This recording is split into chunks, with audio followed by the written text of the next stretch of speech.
Well, good morning, Timberline. Welcome to the final stretch of student-led conference preparation.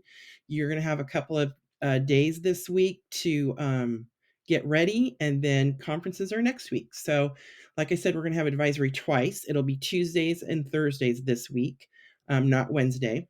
If you have not signed up for a conference, your parents can do that via Family Access Skyward. It is live now until the 24th.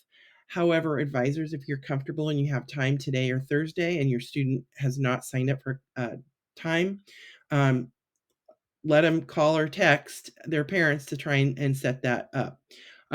Advisors, you can just email those times for the student to the counseling center, Mrs. Garraway or one of their counselors, and then we'll make sure that that is set up. Or if Mrs. Garraway has any questions, she can reach out to them. Okay, so first I want to start this with just showing you access to a couple of resources.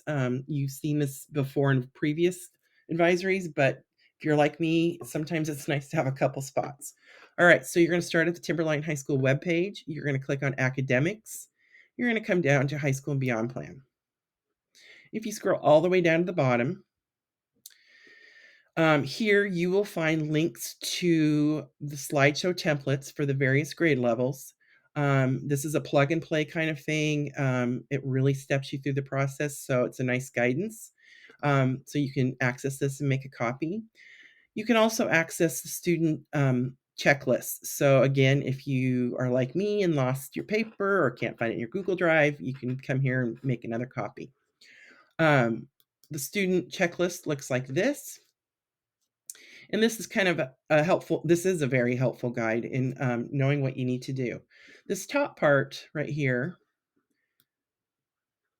is what things that you will find in your career planner, and we'll go to that and just peek at it in a minute.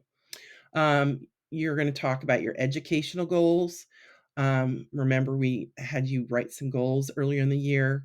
Look at careers and programs that you think you might be interested. Talk about your 4-year plan. Pull up your graduation requirements in Skyward, or if you have a hard copy of that, personalized pathway, and then your interest inventory results.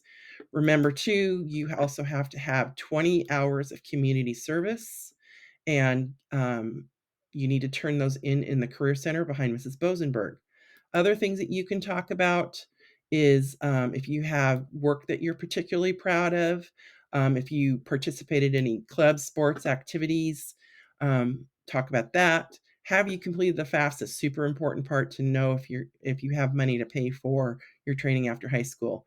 And then, are you a college-bound scholarship, or have you been awarded scholarships, or are you applying? Okay, so this is the checklist that tells you what you need to do. Where do you find the top information? You go into your career planner. Remember, it's in the waffle icon. You're going to go to Assemble My Portfolio, and then you're going to get the information from your dashboard. Okay. So if you haven't done the self-assessments, you need to make sure you do those so that they're 100%. If you don't have careers, you can do research careers up here. And then you can do make sure that you have hearted some careers and career clusters, etc. Down here are the goals. And you just click on the link to make the goal. And then the final thing that you want to make sure that you have, a lot of times it's forgotten, is a resume. Some of you may already have your resume written. That's great. You can just go up here to resumes, print, upload resume. If you don't have a resume, the easiest way is just to click on work. And then by entering information into these different sections, it will build automatically your resume so that you can use that for your conferences. Okay, you're on the final stretch. This is one more thing that you can check off as you get closer and closer to graduation. Just so you know, the high school and beyond plan and the 20 hours community service is not something that can be waived. So it's important that you get this done. And if you have any questions, ask your advisor or come to the counseling center. Thank you.